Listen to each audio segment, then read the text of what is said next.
Good afternoon, ladies and gentlemen. Welcome to the OpenGov Week 2026 Multi-Stakeholder Forum, Agile Government Powered by Participation.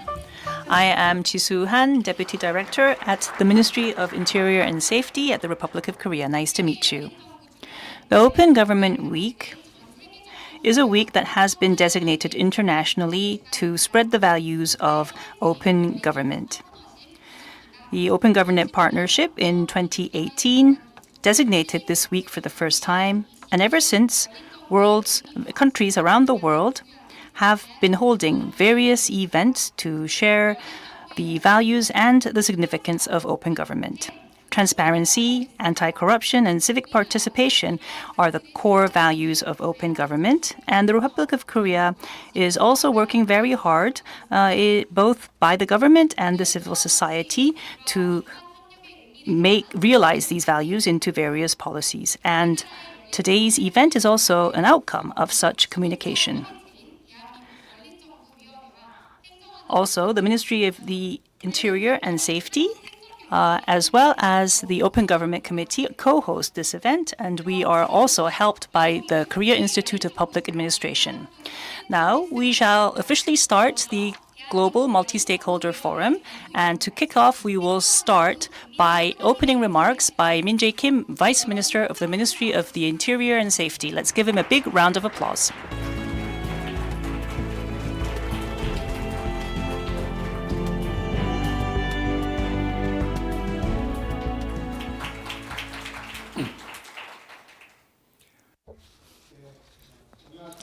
Good afternoon, ladies and gentlemen.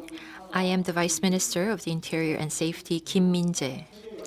On the occasion of the 2026 Open Government Week, I'd like to welcome all representatives from the government, civil society, academia, and international organizations, as well as the young people who will lead the future together.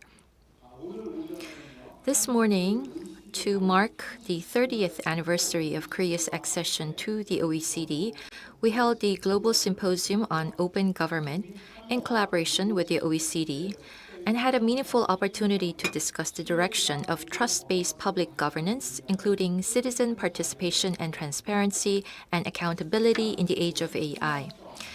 Korea has consistently made various efforts to realize the core values of open government, namely transparency, anti-corruption, and citizen participation, through measures such as expanding access to public information, improving anti-corruption systems, and overhauling citizen participation mechanisms. Open government is not merely a change in administrative practices. It's a journey in which the government and the people work together to shape the future based on transparency, participation, and public trust. Each and every one of your experiences and voices will serve as a vital foundation for the next phase of open government. Today's forum, themed Agile Government Powered by Participation, is an important occasion to hear diverse experiences from various countries and to discuss the future of open government together with the participation of the government, civil society, and the youth. We hope the various opinions and proposals discussed today will further spread the values of open government and serve as a catalyst for practical implementation on the ground. As the lead ministry for the Open Government Committee Korea, the Ministry of the Interior and Safety will continue to work alongside the public and in cooperation with the international community to strengthen the global leadership of open government. I hope that this gathering, which we're creating together with all of you, will serve as a meaningful opportunity to usher in a new leap forward for Korea's open government.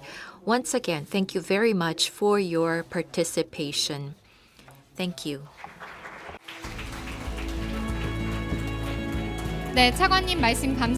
Thank you very much, Vice Minister. Now we shall be hearing from Professor Taebeom of the Korea National Open University, who is also civilian co-chair of the Open Government Committee of the ROK. Let's give him a big hand.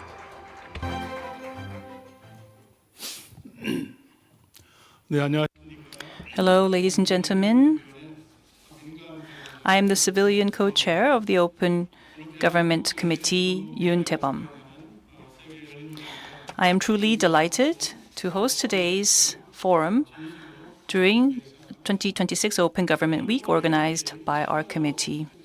Now, the theme of today's forum is Agile Government, powered by participation. This is a call from the people of the time, and it is also one of the core values pursued by the Lee Jae-myung administration. So today's forum is all the more meaningful. Now, this is meaningful because the people are the most important actors from beginning to end. Nothing can take precedence over the people. And I believe this is needed not only for Korea, but also for all nations and governments that strongly aspire toward democracy. Through today's presentations and discussions, I hope this forum will be an opportunity to reaffirm the values of the people and the very reason for the government's existence. I'd like to express my deepest gratitude to our presenters, including Ms. Carlotta Alfonsi, Policy Analyst at the OECD, for taking the time to contribute to today's forum. Also, Mr. Se-hyun, Director at the Korea Institute of Public Administration, and Ms. Park Soo-jung, Head of the Citizens Participation Division, for serving as moderators. I'd like to thank all members of the Open Government Committee who helped to put together today's forum, as well as the public officials at the Ministry of the Interior and Safety, and all participants who have devoted themselves to this gathering. Thank you very much. 네, 민간위원 Thank you very much to the Civil Chair for his remarks. Before we begin with the sessions in earnest, we'd like to take a moment to commemorate through photo session. For those of you who are connected online, please wait a moment until we take the group photo and begin the next session. Thank you very much for your understanding.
네, 감사합니다. Thank you very much. Next, we'd like to invite Kwon Huck-ju, President of Korea Institute of Public Administration, KIPA, for his welcoming remarks. Please welcome him with a warm hand.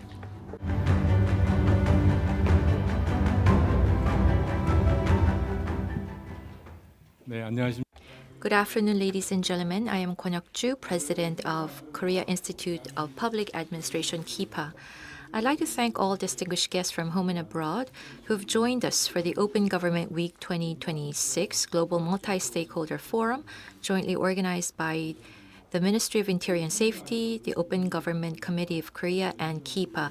In particular, I'd like to thank Kim Min-jae, Vice Minister of MOIS, and Yoon Taebeom of the Open Government Committee Korea, who is the civil chair, for organizing this forum together.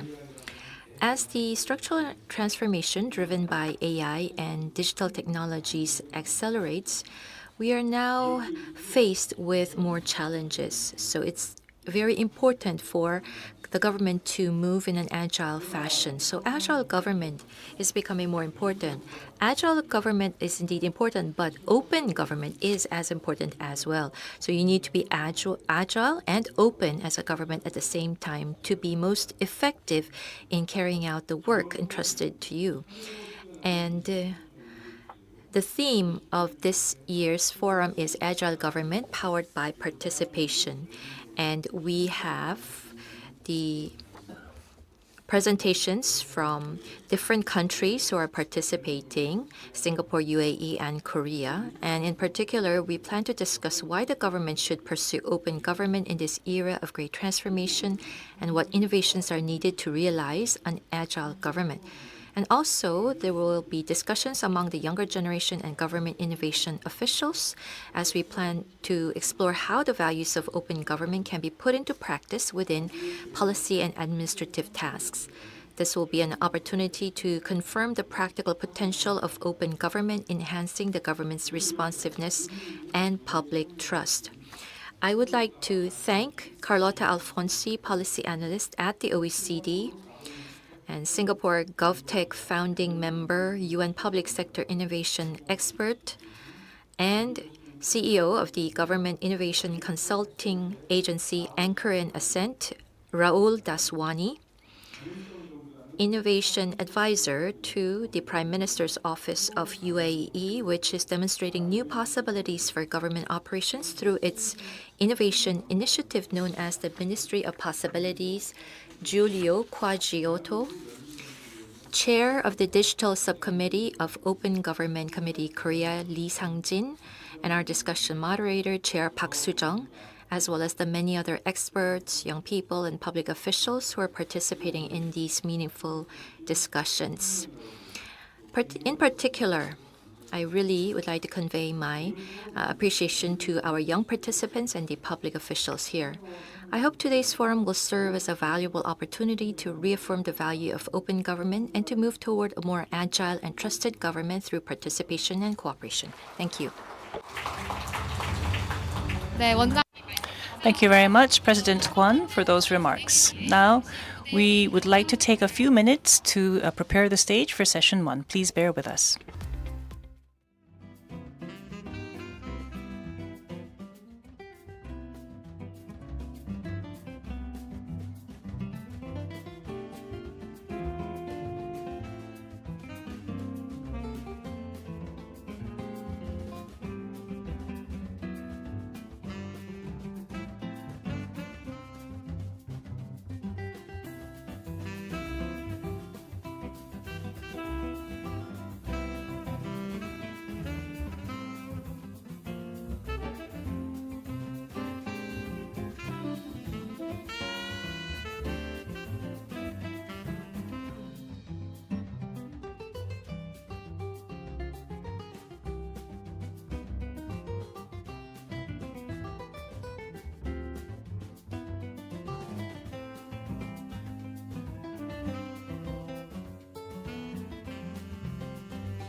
네, 그럼 이제 Now we'd like to start session number 1. This session will go over open government for agility in the era of great transformation, and we will be looking into the role of open government as it tries to respond to changes, and the future tasks. The moderator will be Se-hyun, director from KIPA. 네, 안녕하세요.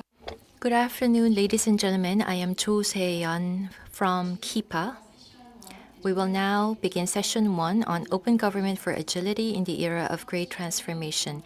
In this session, we'll be looking at AI, technological development, and the social problems, the complexity, and the role of civil society, how more openly and more agilely the government can respond in this new environment. The core question is not simply about how we can speed up the work of the government, but also organizational innovation and participation and all of these values in order to how we can put into practice to create better change.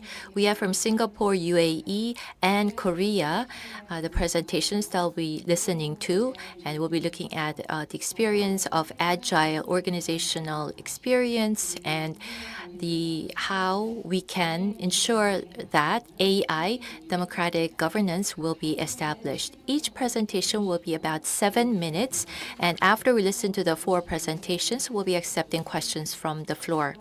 So first, we invite Carlotta Alfonsi, Policy Analyst of OECD, to hear about AI and the future of citizen participation.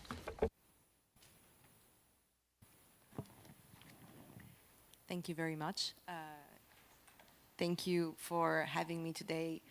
It's a pleasure to be here in Seoul, and thank you to the Minister of Interior and Safety for organizing this event to celebrate Open Government Week.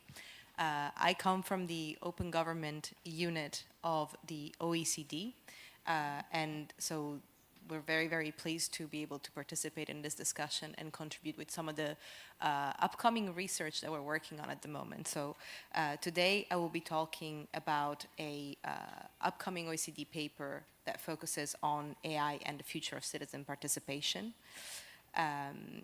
The objective is to understand, building on this research, how technology, in particular AI, can be used to address some of the challenges to citizen participation that we've identified over the course of our research. Briefly to introduce this, there's problems with ensuring that citizen participation has concrete impact, linking it clearly to how decisions are made so that the outputs of what citizens bring to the table are actually used. But then there's also important challenges with the scale of citizen participation, how to achieve adequate scale, how to ensure the depth of contribution is fully taken on board. And this is where the greater potential lies. So I'll get into this paper and try to keep in the time. So I won't go into too much detail, but in brief, the work that we did has 3 main objectives. The first is to provide an in-depth analysis of how AI can support citizen participation in government. We've seen this emerge as one of the dominant areas of application for AI in government. We published last year a report on governing with artificial intelligence, which categorized 200 use cases from OECD governments and beyond. And citizen participation in open government was the second category of where these use cases were being deployed. And the second objective of this paper is to provide a practical typology of AI applications for citizen participation. So this is to help governments navigate a landscape that is evolving quite quickly. The third objective of the research that we will publish soon is to assess the risks and the challenges with AI and identify what the mitigation strategies for government can be that are aligned with open government principles. For this paper that I will present, we are basing ourselves over 50 use cases from 22 countries. So this provides the kind of practical foundation of the research, and it's obviously an area where there's a lot of rapid improvement. So we'll be looking at keeping track of developments in the field and update this work as we go along. So with this typology, we distinguish between AI applications that pertain to what we call the front office. So this is the interface with citizens, and the back office, which is where public administration use the tools for their own management of the processes. So in the slide, that's the kind of the top and the bottom side of how this front and back office are illustrated. And then you have the typology in the middle of the slide, which are the different ways that AI can support participation at multiple stages of a participation process.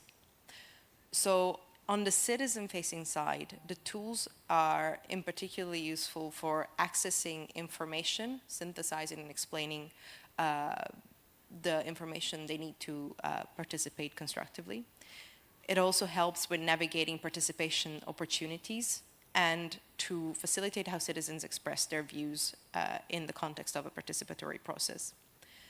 And then, for example, on the government side, they can support analysis of input, organization, and interpretation of large volumes of citizen inputs, which, as I mentioned already, as I mentioned in the beginning, is a key challenge in many participation processes. But what this typology overall intends to convey is that AI is not a single solution. It needs to be thought about as a set of complementary tools, each responding to a specific challenge in participation. And the paper that we'll publish will be guiding governments to match technological answers to specific challenges at different points in the process. I will continue with noting some of the emerging trends that we've observed over the 50 use cases that we've analyzed for this work. So the first trend is that specific types of applications of AI are becoming more widespread. And in this domain, sense-making, virtual assistants, and translation are the dominant uses that we observed. And they address immediate operational needs. So it's clear that institutions have adopted them to overcome the constraints that they most commonly face. There's a second trend concerning the growing focus on augmenting deliberation. And by this we mean combining both quality and scale in participatory processes. Then the third trend is that we see a lot of the innovation coming from the local level. Those are the innovation champions that we're seeing. Often this is still through pilot projects where there's an opportunity for scaling. So the next frontier is really to take these successes out of the pilot stage and make them more recurring and maybe scaling them up also in national formats where it's appropriate. But looking ahead, this work opens up opportunities to go beyond and reflect on agentic AI, for example, and augmented collective intelligence. And these are the kind of areas where we're seeing some emerging trends that are particularly promising to go beyond the immediate operational needs that are commonly reflected in practice today.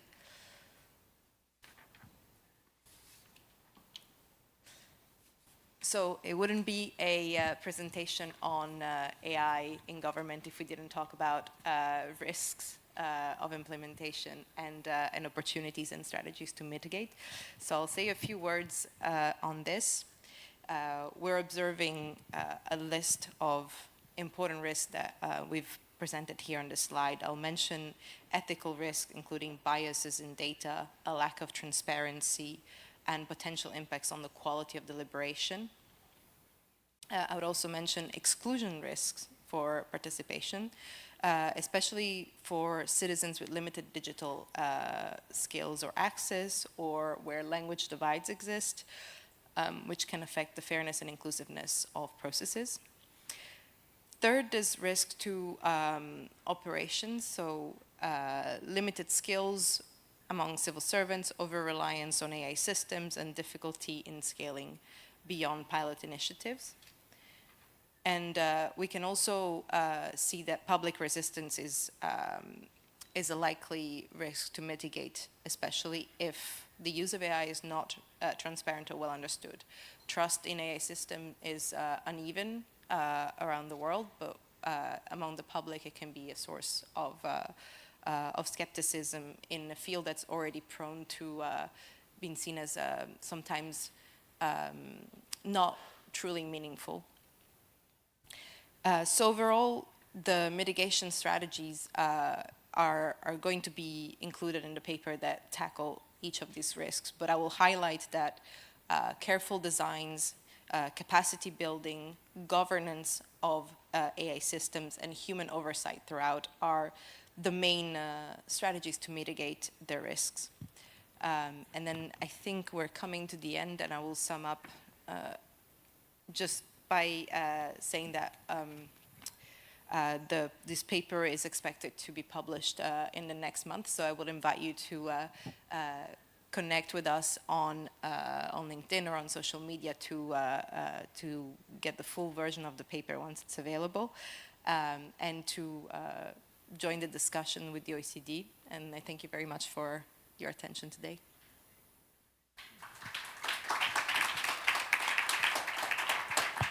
네, 감사합니다, 칼로타. Thank you very much, Carlotta. You mentioned how AI can be used to expand citizen participation. Also, what principles and responsibility needs to be in place as we design and implement. Now we'll move on to the second presentation, and we will look into how the government should work to actually make this a reality. We'll be hearing from the government side in Singapore. 현재는 앵커. The speaker is the founder and managing director of Anchor and Ascent, Rahul Daswani. Thank you. Very happy to be here. Thank you for the invitation. So Carlotta talked about what we want to do. I will talk about how do we do it. So brief background, I spent a lot of my career in the Singapore government, over 10 years, 6 years in government technology, so 4 years in open government products, which I will talk about, and 2 years helping the digital economy grow. Currently, I run my own firm advising Asian governments on public sector innovation. So why innovate? We innovate because the speed at which technology moves now is much faster than the speed at which government is used to operating. So we need to change. The question is, how do we change? And I'll give you a real case example from Singapore. So in Singapore, I was the founding head of people for an experimental team. This was designed as an experimental unit meant to reimagine what if government operated like a tech startup, much faster, with continuing to be accountable to the public, but how can we operate faster and deliver products at a speed that is not so common in government? That's the idea. We built many products. These are a few of the first few products that we built in payments, in forms. We built the COVID vaccination appointment booking system for Singapore in a 2-week period. And so how do you do this? How were we able to build so many products so quickly? Our initial team, as you saw, was actually less than 50 people. And then we scaled it to 200 people over a 4-year period. What's going on, right? The reality is many of our government products have issues in security, in reliability, in usability. I'm sure you experience this also as private citizens. We have many incidents that have happened in Singapore and in many countries. And so what do we do and how do we deal with this, right? And so this is the fundamental question. Can we build an organization and what does that look like? So 3 parts of the mission. Number 1, let's try different things. Let's experiment with new ways in which the government can work. Let us document these properly so that other government agencies can learn and adapt these for bigger organizations. And third, let us share how this can scale in other parts of government. This is not meant to be just one part working in isolation, but can we integrate these lessons so that the whole of government can actually operate in a more agile way? So what did we do? There's not much time. So we actually experimented in these 6 different areas. But for the purposes of this presentation, I will focus on 3. that I think are the critical areas to think about when you actually want to change government. So out of these three, people, how do you get great people? How do you make sure your hiring is consistent? And how do you make sure they stay for a long time? Two, how do you organize the people so that you can deliver work quickly and not wait for so many levels of approval before anything gets done? And third, what are the processes? How do you actually operate day to day? So for people, what we found to be the most useful thing is to have a clear, objective statement of what it means to be at each level. What does it mean to be a junior software engineer, a senior software engineer, a lead software engineer, a manager, and the same for the different roles, product managers or data scientists, so that people know what it takes to move up to the next level. That way, when you do hiring, it's consistent because you're measuring against a common, explicit bar. When you do performance management and promotions, there is less unfairness because people need to be judged based on a standard that is written down and available for everybody to look at. Right? And when you're learning, you're going to focus on skills that are relevant to get you to the next level. So if you have clarity on that, and that has to be co-written with the people doing the work, because the software engineer at Meta or Google is not doing the same work as a government software engineer. So make sure you co-write this, and that's how you get consistent standards and people feel like they're treated fairly, and then they stay longer because they know where they need to go. And so we actually spoke to these tech companies to find out what they did and what their levels looked like, and we adapted that. And so as you can see, the scores for fairness and how people feel, the kind of feedback that they received actually are much higher than what they experienced in other parts of the public sector, where often the experience is, oh, I don't hear from my manager about feedback for 6 months or 1 year, and I'm surprised at my performance review. The idea is you're not surprised because you know what's going on. Second, in terms of structure, we find smaller teams the better. You can't hide from accountability if there's only 2 or 3 people. If there's 10 people, 20 people responsible for something, everybody says it's somebody else's fault. Right? If you're working in small teams, then you can't hide, and you can actually deliver a lot because you don't have to ask a lot of different people. So all of our product teams are less than 6 people. And we try to get people to take responsibility and make the decisions, and we make their performance conditional upon how well they deliver. So that is quite helpful to get ownership, accountability, and people delivering because they know their performance depends on it. Similarly, we make sure when there are incidents, it's not about blame, it's about learning. So anytime there's a first mistake, actually, we get people to document in a no fault, no blame way what went wrong and what are they changing in the organization to make sure this doesn't happen again. And then on citizen engagement, actually what we do is we get problem statements. We ask different public sector organizations, what are the problems you face? We ask citizens, what are some issues you're seeing? And then we run a prototype, a hackathon, and you generate a prototype within 1 month so that you actually deliver solutions. And those that have traction, those that have interest, those get funded and become real products. Over 70% of products actually were generated from these hackathons. And then finally, oh, that's it. Okay, great.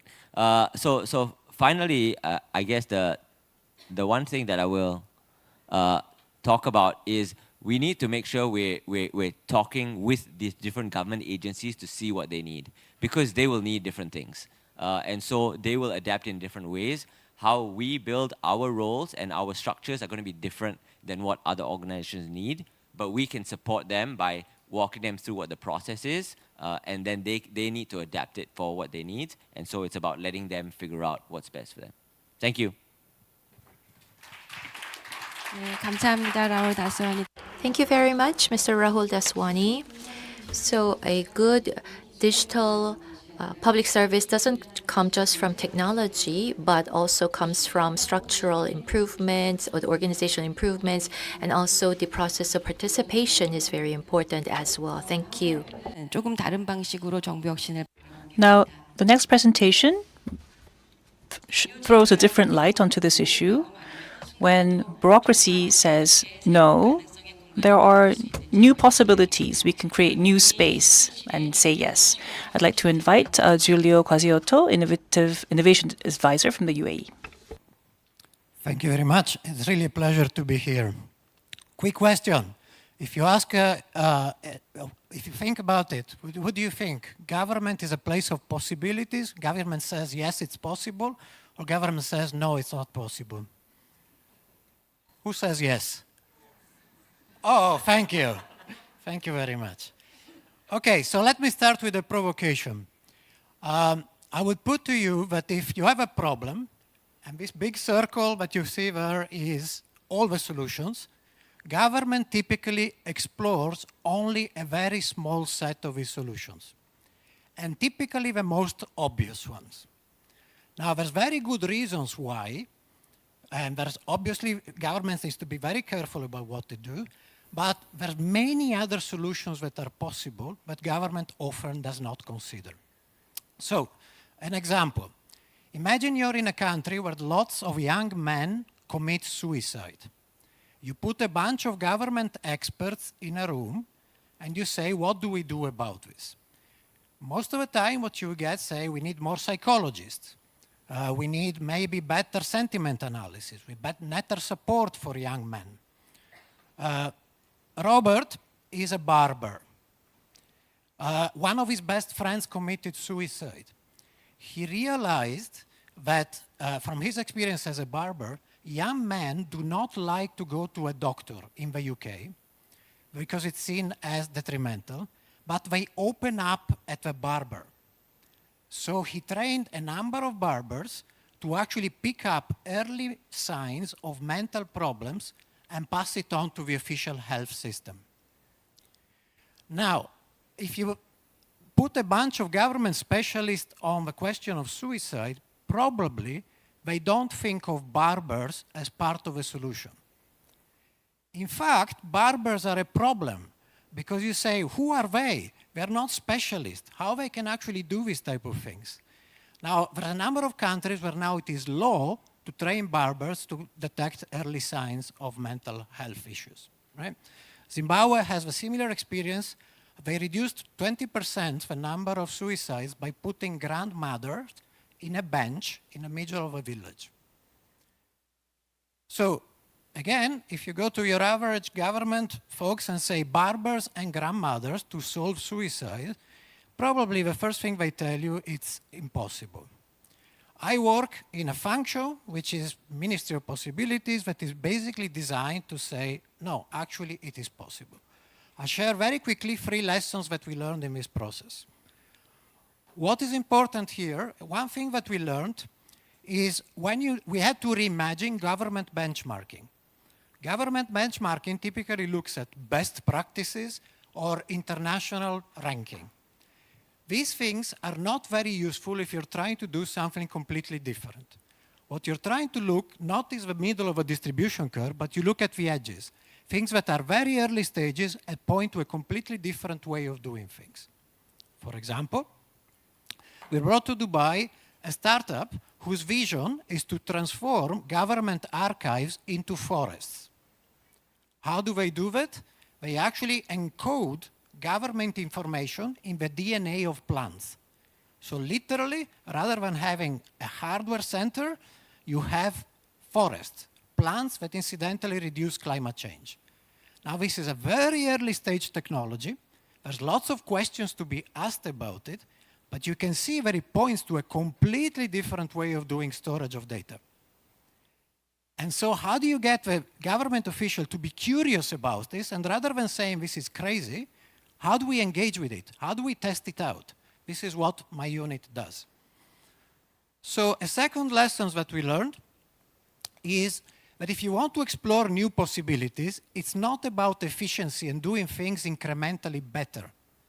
It's about reimagining processes altogether. For example, at the moment we are working on a project that is basically what if we can write the history of a country together with people who suffer from Alzheimer's.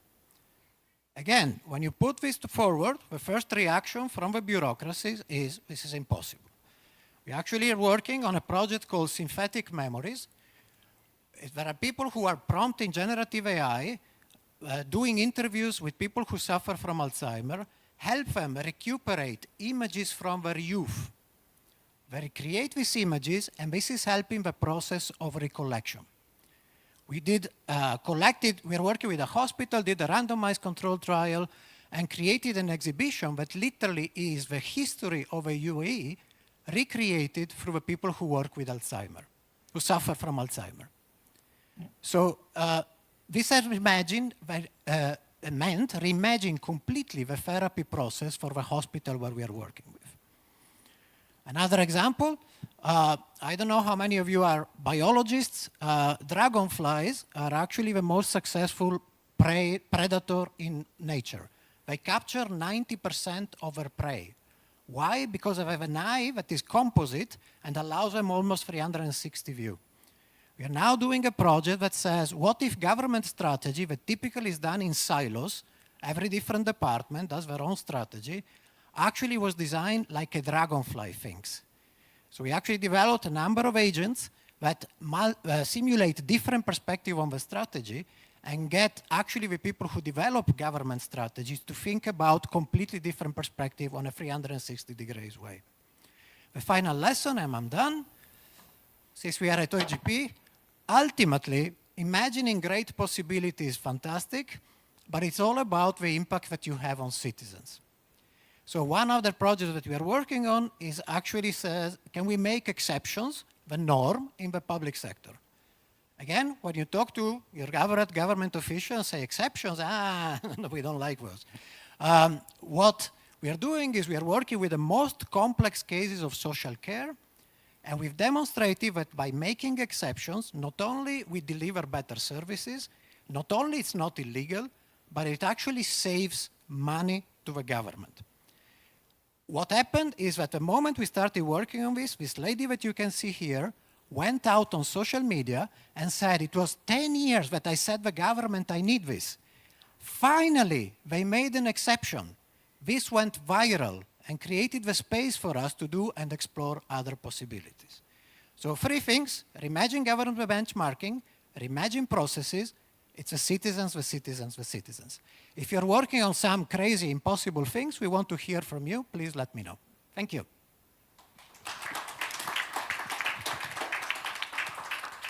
감사합니다. 과지어도. Thank you very much, Advisor. The strong images and the questions that you posed were very powerful to show us that there is much more room for us to open up possibilities in the government, and that also we need greater innovation in our work. Now let's move on to the final presentation. 보겠습니다. We'll be looking at the context of Korea, AI and open government. How can this be utilized to ensure that the government proactively provide rights to the citizens? We'll be listening to Lee Sang-jin, the Digital Subcommittee Chair of the Open Government Committee of Korea. As introduced, I am Lee Sang-jin.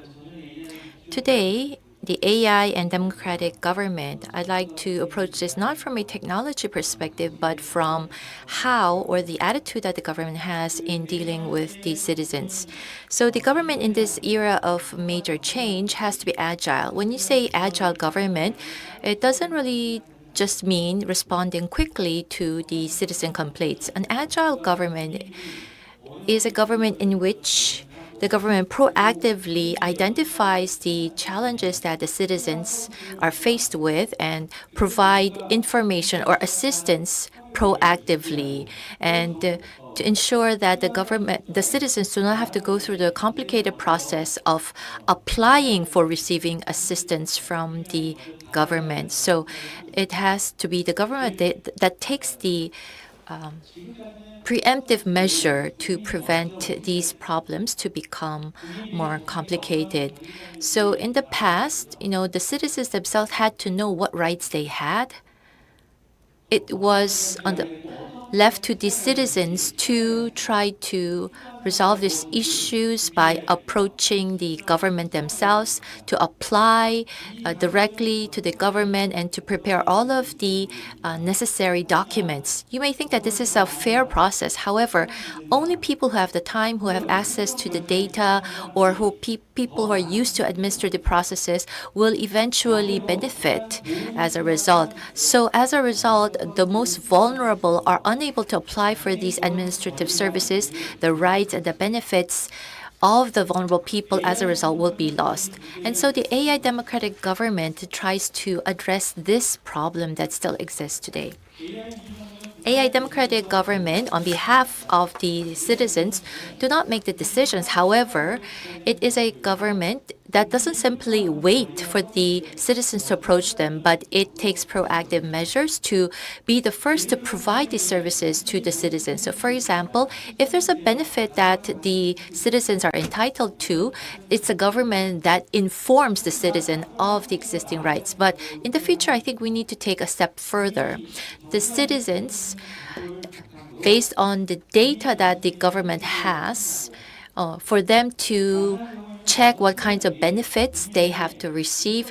It's not on the part of the citizen, but it's the government that should take the initiative to deliver that information to the citizens first. So this is a new way of administrative service in the AI era.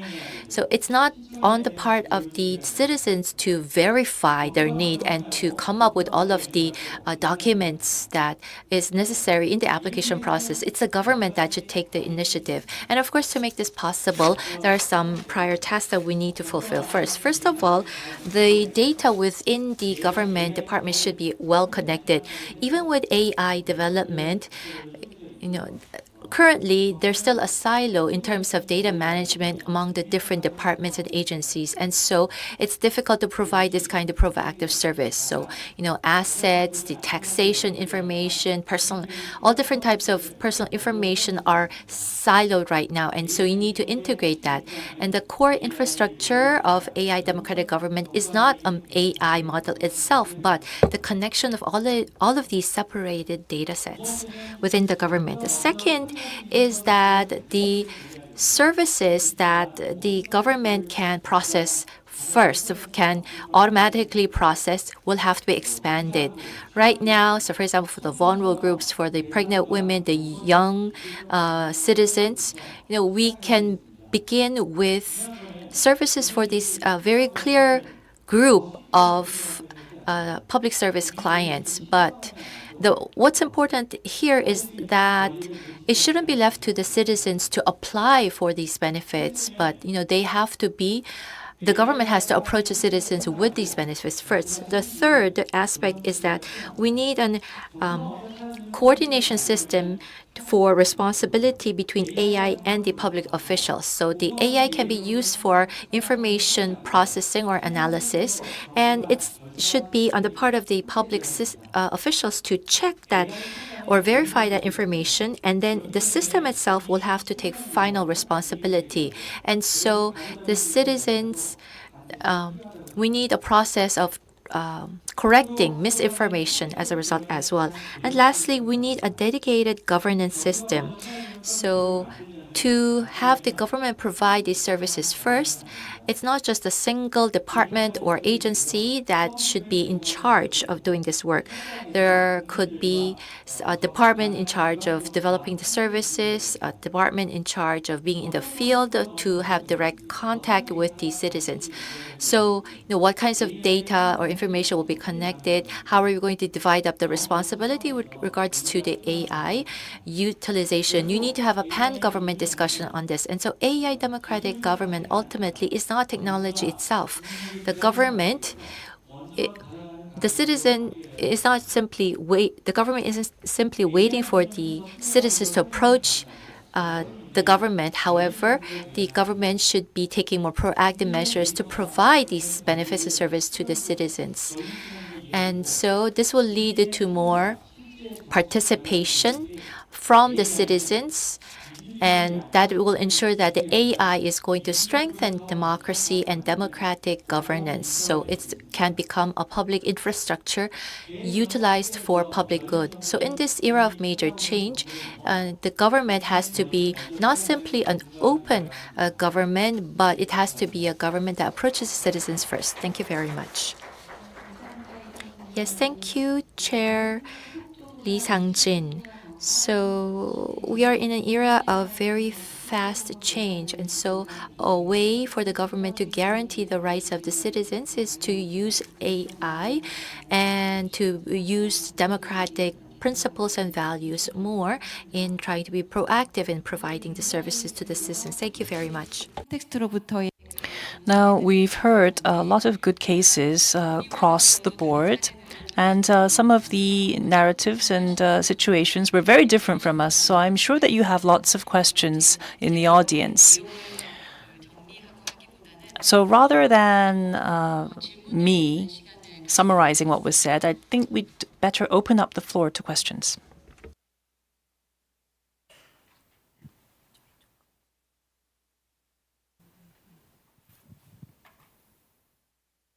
질문 없으실까요? There are no questions. I think we can invite one or two. I see Professor Cha over there. Could we perhaps ask you to ask a question?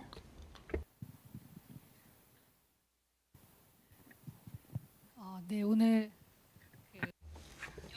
Yes. It was very refreshing to hear lots of cases that we had been unaware of. And so we can think of how we can do this open government, not only through technology, but also through administration and other structures. So thank you for the good ideas. The case study of the barber, that was extremely intriguing, because it's an idea that was very novel that you really can't think of, but to have bureaucracy say yes was quite surprising. So how did they get the government to be on board with that?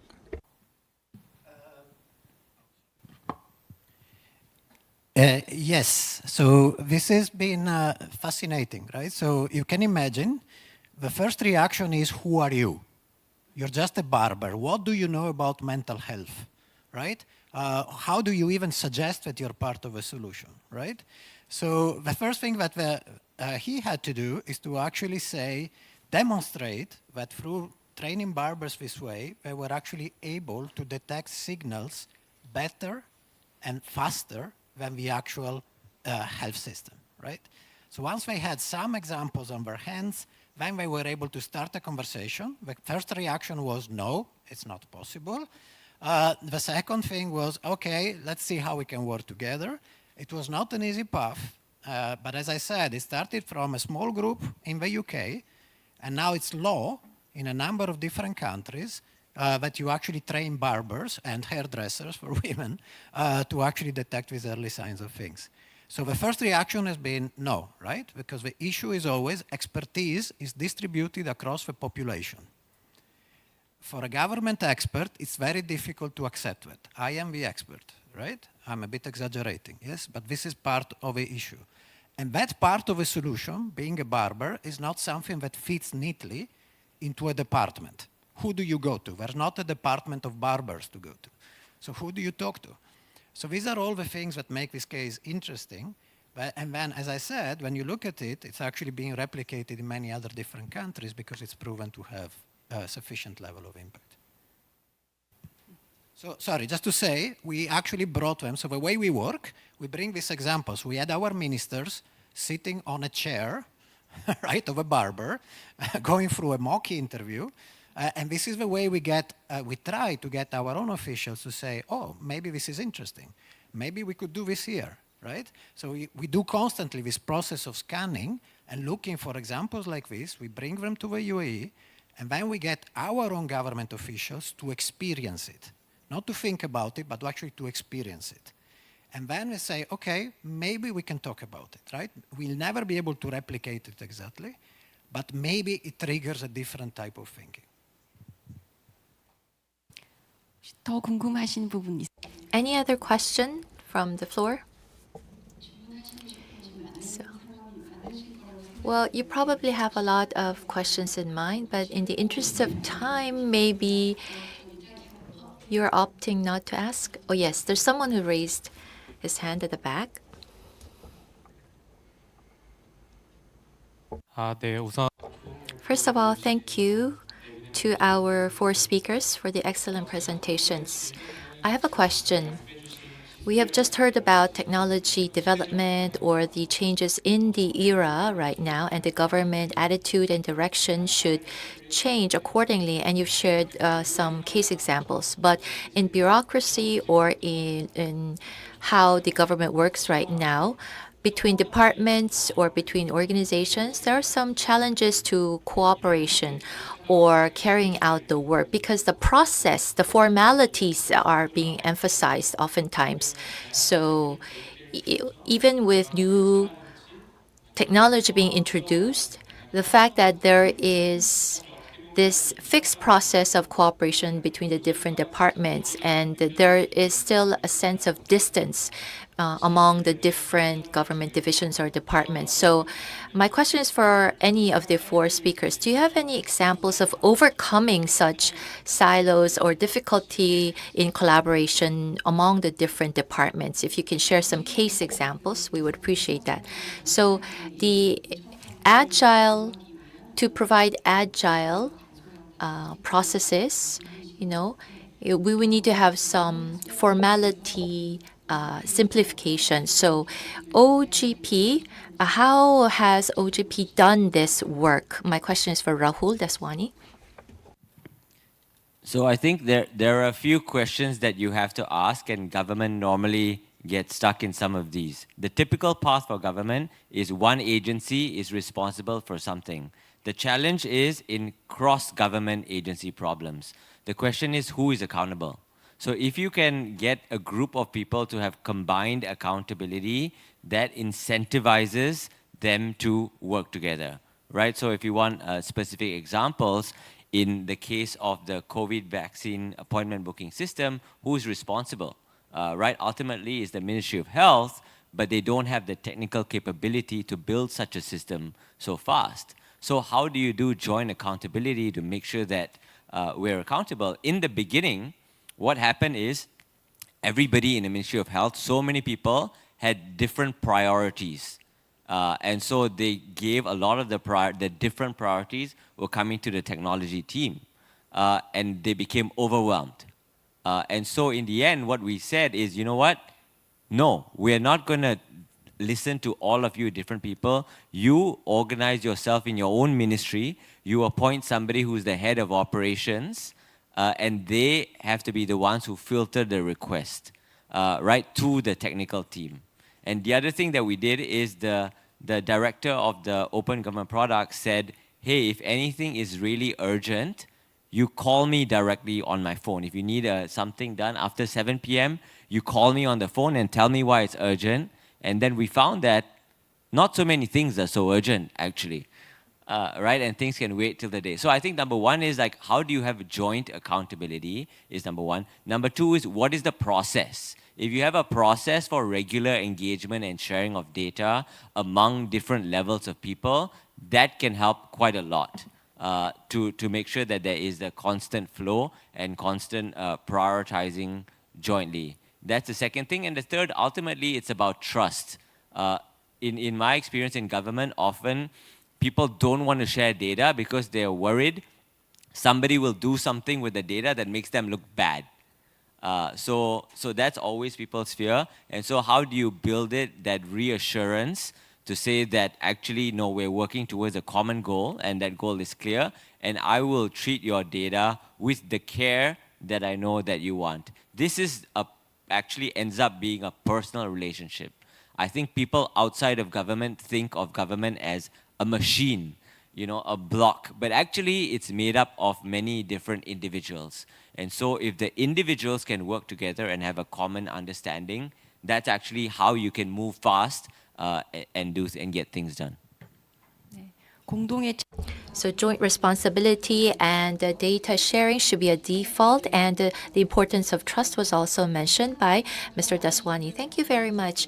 In the interest of time, we were unable to accept more questions, which I feel is very unfortunate.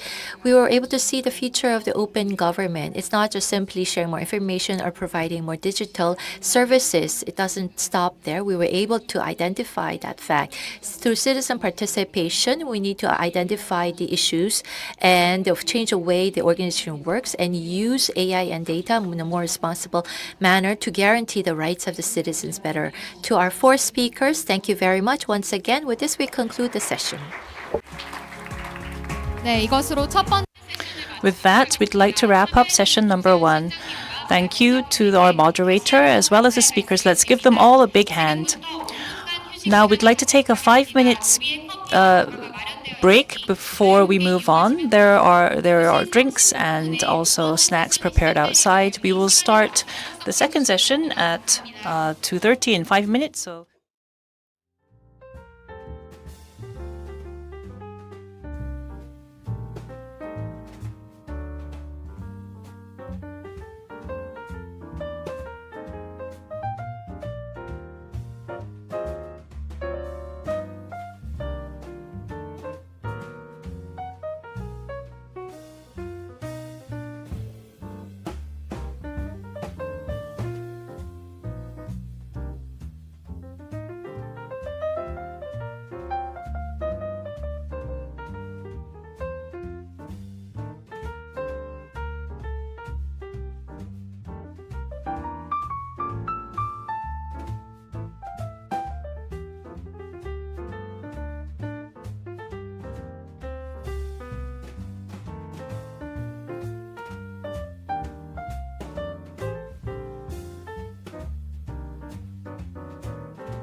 네, 밖에 계신 참석자 I would like to kindly invite all participants who are outside of the venue to come back to your seats so that we may begin shortly.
뭐라고요? 아니 없어. 아 주무관님 그거 아니고 따로 지금 그냥 만든 거예요.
이제 오늘 포럼의 두 번째 So let us start session number 2. This session will look into open government for participation in action and will be conducted in a discussion.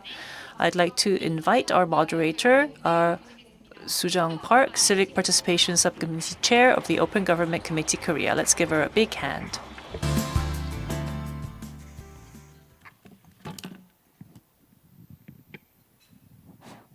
예, 떨리네요. Yes, I'm very nervous up here. Good afternoon, ladies and gentlemen. I am Civic Participation Subcommittee Chair Soo-jung Park. I will be the moderator for session 2. we will be looking at a change that is made through open government. And open government, as has been mentioned by many people, happens when the government actually engages in dialogue with the citizens and implements that into action. So in session 1, we looked at our values and also what efforts we needed to move forward, and we are now having a workshop surrounding these core issues.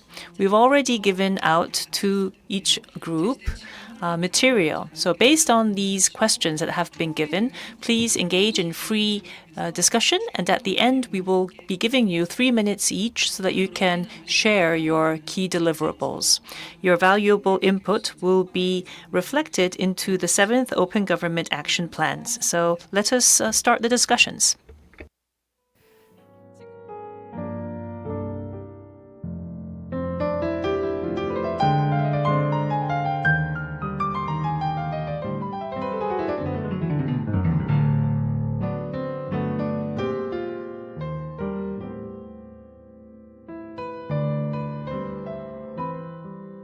But please engage in the group discussions and try to break the ice. And we have 6 committee members here. Lee Hee-suk of the Anti-Corruption Committee. We also have the Anti-Corruption Chair, Choi Hae-min of the Digital Committee, also Jung Yu-jin and An Hyo-chol are all here present, and they will be serving as facilitators to break the ice and make sure that the discussions flow smoothly. And on the easel pads that have been given to you, please summarize what has been discussed. I'm sure that you are all pros, and so it won't be too awkward. We only have 40 minutes, but I'm sure that you will be able to show civic participation on your part. Thank you.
네, 저희 현장에 계신 직원분들 각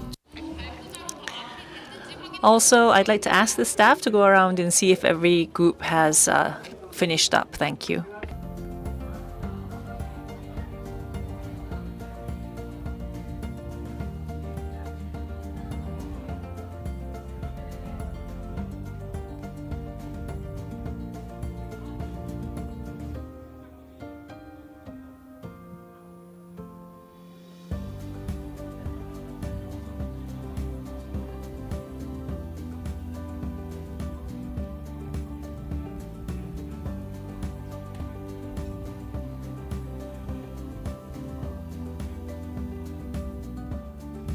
네, 이제 토론 마무리하도록 하겠습니다. 박수정 Okay, I'd like to wrap up now. I'd hand up the mic over to our moderator once again. Yes, we see these groups still in discussion, but I'd like to ask you to wrap up now. I am sure that there were a broad range of opinions that were put forth. Now we'd like to take some time to hear what you discussed. I'll give each group 3 minutes. Please keep within the time limit. Let's start with group number 1. You can just stand where you are and deliver what you discussed. 1조 발표자분 일어나시. Who is the presenter for group number 1? Could you hand a mic over to the table?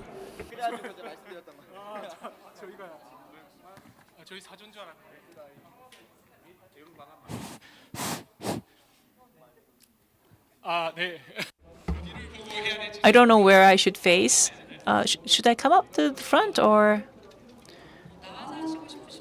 Feel free to do so if you want.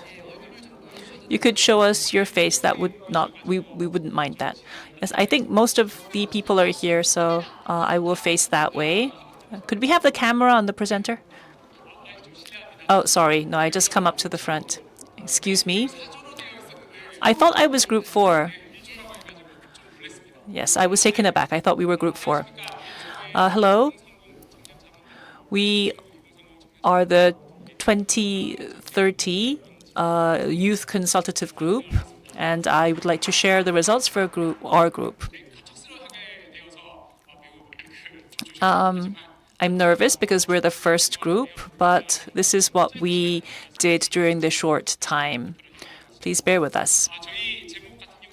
The title was Building New Life-Based Data in the Era of Open Government. As you're well aware, we think of GDP when we think of economic indicators, and the number is growing all the time. But what about your own wallets? We don't feel the growing GDP, do we? And there was a bit of a difference. That is to say, people don't feel that our economy is growing in our everyday lives, especially young people who have their own businesses sometimes feel a sense of loss because we are not growing or our businesses aren't growing as fast. So we wanted to develop new indicators or indices that show our everyday lives, and we underscored the importance of coming up with relevant data. Also, the change we want, the impact we want to bring is we want to make that there is a database that is evidence-based and is implemented into our everyday lives so that people can really relate to it. The subjects would be large companies. I'm sorry to say that large companies and SMEs are excluded, but youth and young entrepreneurs, new entrepreneurs, would be subject to be recipients. And I think micro-organizations, small companies can be eligible. And we think that the digital working group and the citizen participation subcommittee could be related. We have also departments such as the Ministry of Finance as well as SMEs and related ministries and organizations related to data could all take part. And I think we should have at least an annual public hearing to collect opinions. So we want to make small GDP indices that capture our everyday lives in data that GDP cannot. And this was the general idea. Now, expected outcome is to come up with data that can actually explain the citizens' economy, and that would bring the government closer to the people. So with that, I'd like to conclude our presentation. Thank you. 감사합니다. Thank you very much. So that was the first group, and they gave an excellent presentation. And group 2, why don't we invite the representative of group 2 up on the stage this time as well? Your presentation, please. 네, 저희 모든 조의 So after the presentations by all of the groups, we will be voting on the best team and we'll be giving out prizes. So please listen well and participate in the voting later on. We have a gift that we're going to give out, so please, we hope to hear excellent presentations.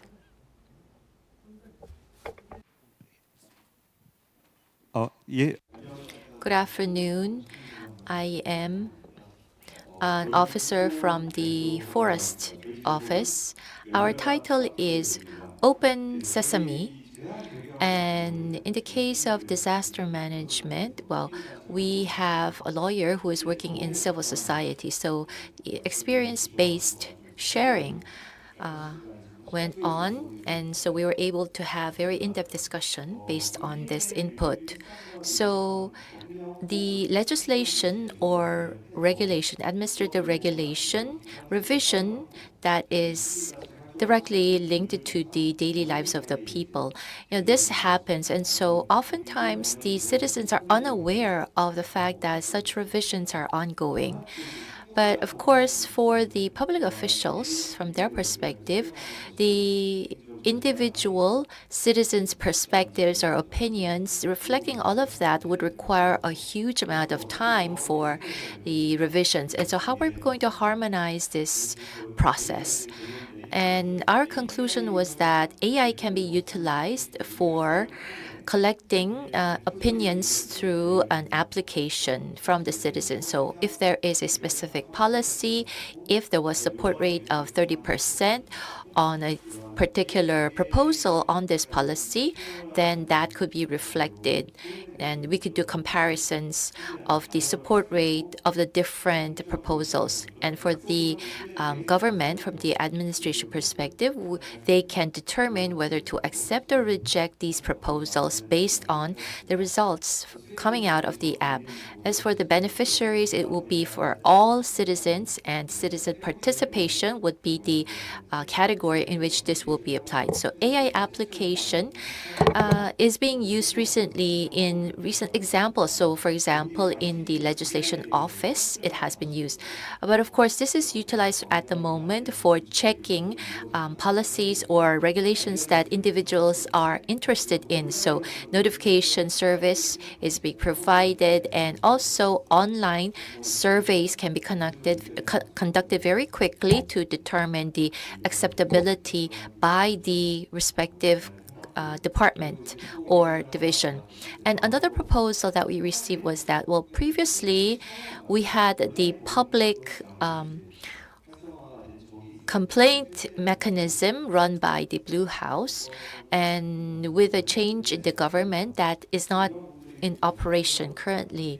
But at that time, there were pros and cons and different opinions, but anyhow, it does function as an online venue of exchanging ideas. And so maybe we could resume the use of such excellent systems. Thank you for your attention. Thank you for keeping to your time limit. Next group, group 3, please.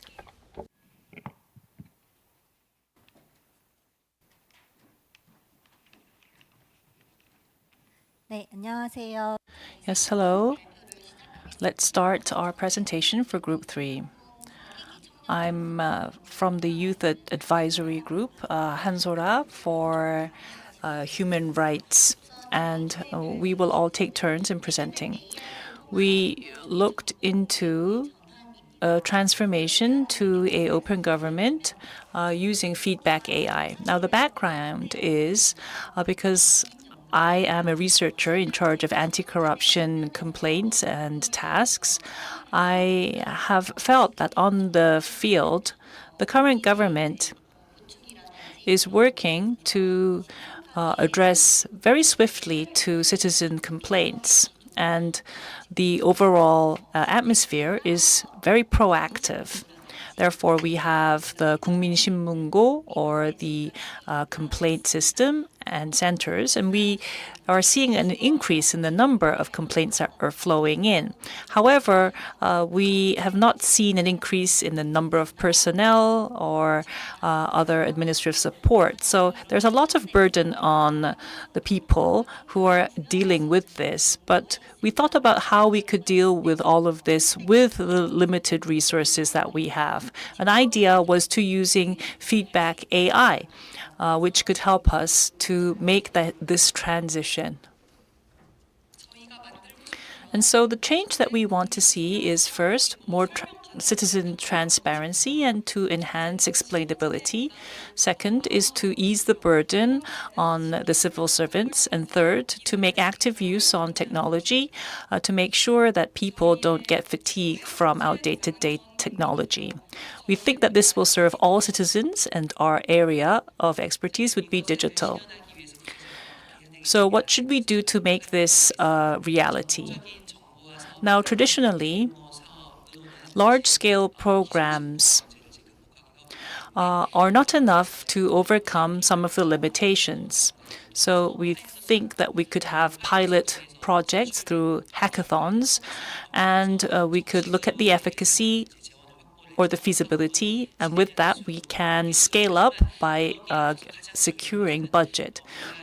But underscoring all of this, what's important is, because we are dealing with citizen complaints, we need, first of all, data and a topography to see what kind of complaints are coming in.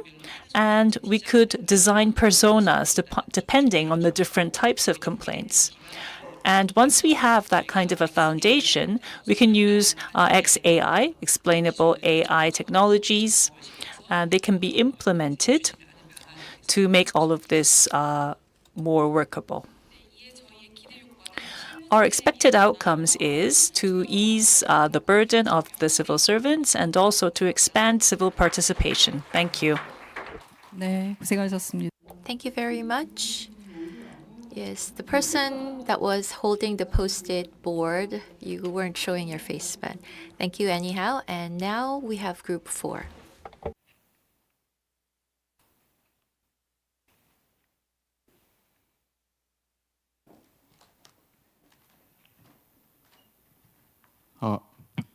잘 보이시나요? Can you see us? Thank you very much. So let me introduce our group first. I'm a lawyer and I am working in the field of personal information protection. Let me introduce our members. We have academia, researchers, and in their agencies, they are, or institutions or schools, they are active in this area of work. So we have an open alternative platform proposal. And right now there are a lot of different platforms that is allowing citizens to give proposals and participate in policy formulation. We have also recently a national proposal task force that has been established. But the difficulty is in the fact that it's difficult to find out the results of these proposals. And so since you have no feedback or no information as to what happens after you give the proposals, you lose steam on continuing to participate in the process. So the change that we hope for is that we need a digital communication platform developed, improved, and also activated in order to allow more information, disclosure, and sharing. And the beneficiaries are all the citizens. And as for the area that this falls into, since this is a digital plus national participation, public participation category issue. And right now, first solution that we are considering is using the existing platforms. Already there are online platforms that are utilized, and so we could begin with campaigning to make these known further. Second reason is we need to have personal data protection measures taken, but we can make this operation of the platform anonymous, and that is going to allow the use of these personal information more. And so anonymity is our second plan. Third is developing a guideline. And right now, the regulations or guidelines on AI service providers or companies are almost non-existent. And there is no guideline specifically for the researchers in this area. And so our third specific plan is to develop such guidelines. And lastly, similar to the third idea, we need to have a conditional system in operation. So in other words, if for research or for specific purposes, you need certain data, if there is a proposal or a application for the use of this data, then we will be giving out the approval for the use. And so if we have this plan carried out, there will be continuity in public participation as well as efficiency. And this is going to ensure that the proposals, after you give the proposal, you can check whether your proposal has fallen through or not. So there will be a virtuous cycle established. Thank you very much for your presentation. Next is Group 5.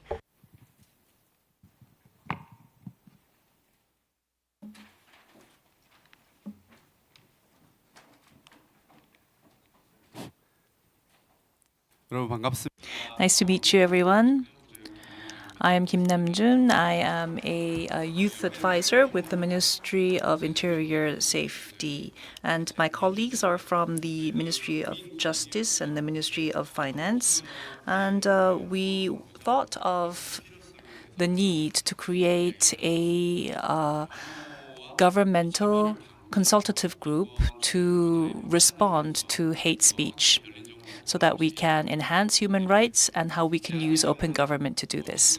Now, the background of this, I'm sure that you have seen through the news even today that there is high social tension because of hate speech and hate expression that has been targeted to the marginalized and the weak. And so we need to think of what we can do to respond to this.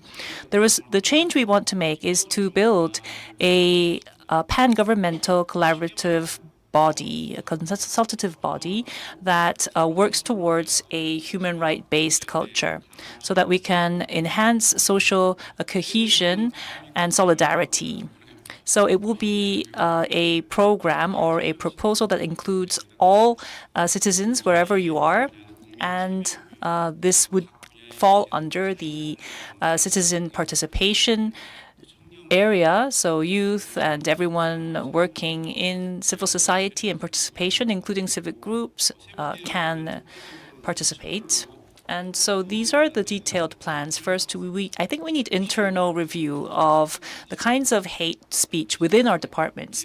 I wonder if we have anyone from the Ministry of Welfare, because we support, the ministry supports youth that have graduated or have left orphanage after meeting adulthood. And we know that there are lots of hate speech towards them. We still use the word orphan in official documents. And these youth, they are excluded from military service. And the reason that they put down in the actual documents is because they are orphans. And I think that this kind of discriminatory expressions, these expressions can be found even in our government documents. So we could do a review of that. We also need better training.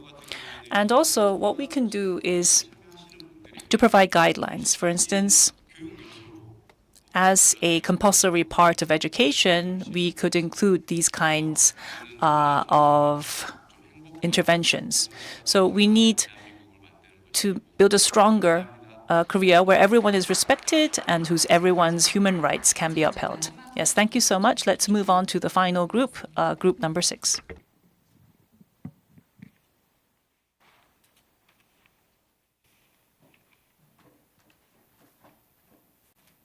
네, 안녕하십니까? 저는 6조 Good afternoon.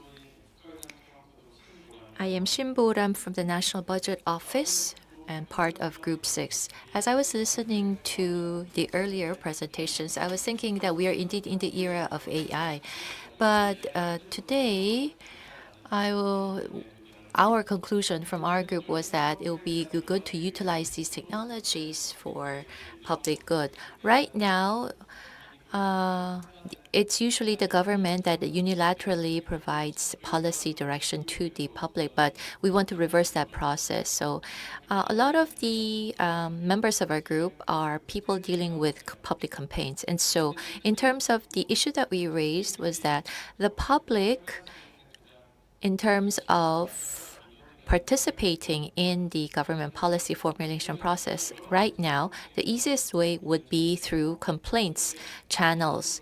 And how can we ensure that these complaints that we receive from the public will be efficiently reflected in actual policies? That is what we looked into. So we have, of course, the suggestion was we could have a dedicated unit or department that will be in charge of this work.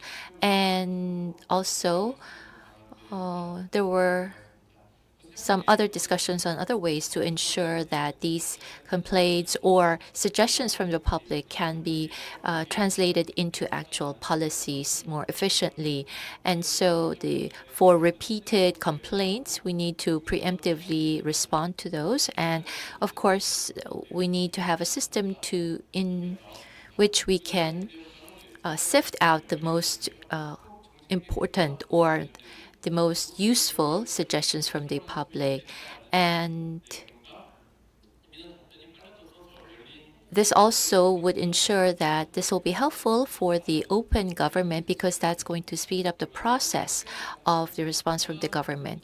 As for the beneficiaries, primary beneficiary would be the people who provide these complaints. And for the public officials dealing with these complaints, it would benefit them as well because they can work more efficiently. Yes, thank you very much.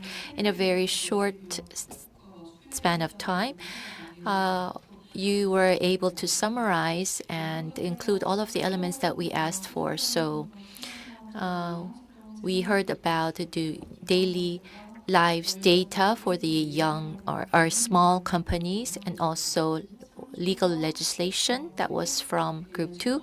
Group 3 talked about the ex officio principle for information disclosure, and Group 4 was on open proposal platform. Group 5 was on the open consultation mechanism to be established, and Group 6 was talking about utilizing AI in complaints processing. Thank you very much.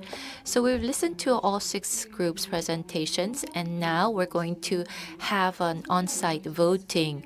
So on the screen, there is a QR code that you can see, and please access the QR code and vote on the group that gave the most impressive proposal, and we'll be giving out a prize to the winner. So you can vote just once. So please vote just once after accessing the QR code. And for the online participants, we ask you for your patience as we go through the voting process here on site. Thank you.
Yes, we have the results. That was fast. Now, who comes first? Of the 6 groups, the most votes go to... We would usually go to a ad, but we won't. Drum roll.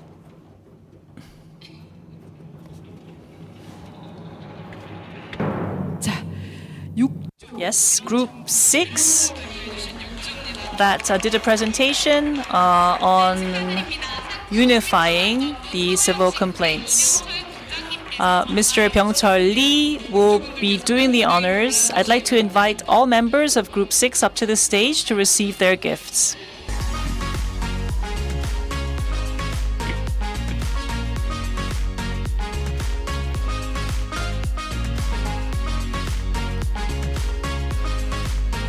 육조분들 전원 올라와 주시.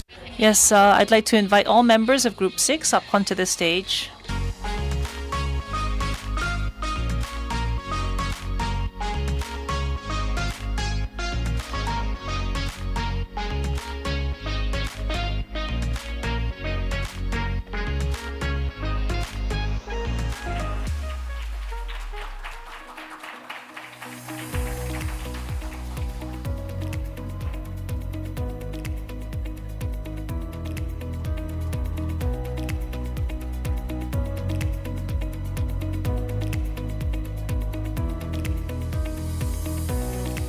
네, 사진 한번 같이. We're going to take a group photo before concluding this session.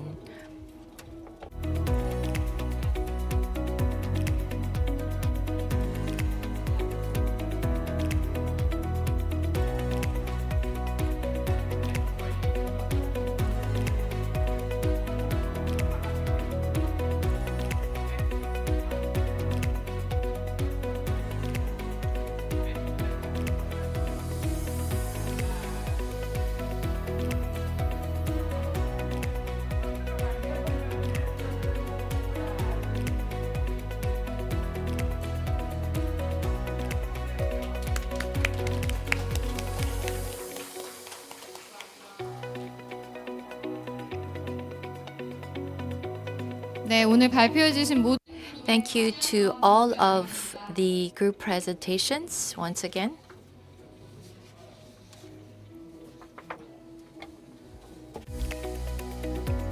네, 이제 오늘 And now we're going to close session 2. We'd like to thank our chair, Park Soo-jung, as well as all participants on the discussion. Lastly, we'd like to invite Lee Byung-chul, Director General for Governance Innovation Bureau at MOIS, for his closing remarks.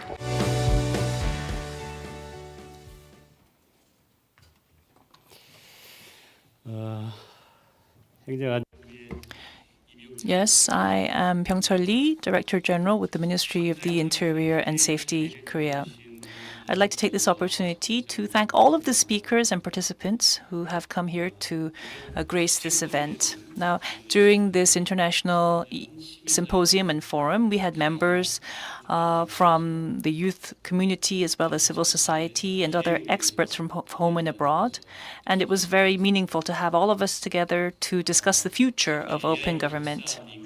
Now, with the spread of AI and the transformation brought on by AI, it has become very important for us in the public sector to enhance citizens' trust. And it's very important that we are here to discuss how open government can enhance the core values of transparency, anti-corruption, and citizen participation to create policies that really hit home to the citizens. Now, you have all provided good opinions for our way forward, and the government of Korea has collected 1.81 million citizen opinions through our platform, a platform or plaza for everyone, through AI, and we use that to reflect into our 123 national tasks. And we will try our best to become a leading country in this era of open government, agile open government, using technology such as AI. Now, participation from our citizens can only be possible if we have high-quality administration and agile administration. And today we had lots of different groups represented here today, so it was like a microcosm of the Korean society.